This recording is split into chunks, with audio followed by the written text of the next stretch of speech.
అన్న ఇటు చూడండి అన్న.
లలిత్ అదేవిధంగా శివ పొట్టి శ్రీరాములు అంటే తెలుగు వాళ్ళు ఎప్పుడూ గుర్తుపెట్టుకోవాల్సిన వ్యక్తి.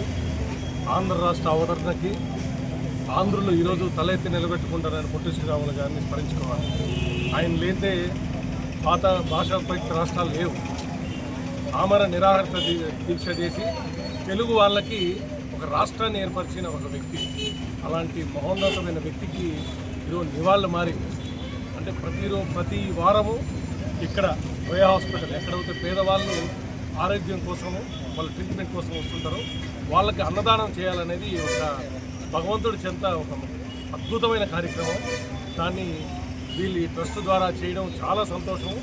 వాళ్ళు ఇంకా కూడా కంటిన్యూ చేయాలని ఈరోజు తెలుగుదేశం పార్టీగా కూటమి ప్రభుత్వంగా వాళ్ళకి మా అందరి సహకారం ఆయన ఉంటుంది. వాళ్ళు చేసే సేవలో మమ్మల్ని కూడా భాగస్వాములు చేయడం చాలా సంతోషంగా ఉంది. అదేవిధంగా పొట్టి శ్రీరాముల పేరుని తలుచుకునే దానికి అవకాశం కలిగించారు వీళ్ళందరూ.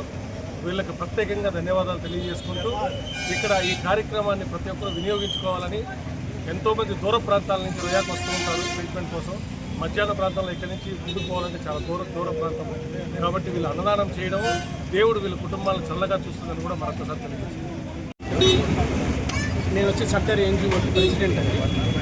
మేము డొక్కా సీతమ్మ లాగా ఒక పేరు పెట్టుకుని అన్నదాన సేవ చేయాలనే ఒక ముఖ్య ఉద్దేశంతో పొట్టి శ్రీరాముల పేరు పైన అమరజీవి పొట్టి శ్రీరాముల పైన ఈ అన్నదాన సేవ అనేది ప్రతి శనివారము వెంకటేశ్వర స్వామి సన్నిధిలో చేయాలని అనుకుంటున్నామండి. దానికి గాను ఈరోజే మేము ప్రారంభించాము.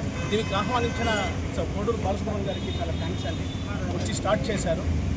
ఈ ప్రోగ్రామ్ ఇట్లా కంటిన్యూ చేయాలనుకుంటున్నాం. దాదాపు 58 రోజులు నిరాహార దీక్ష చేసి మన ఆంధ్ర రాష్ట్రం క్రియేట్ చేసిన వ్యక్తి పైన మేము ఈరోజు చేయడం అనేది మాకు చాలా సంతోషంగా ఉంది.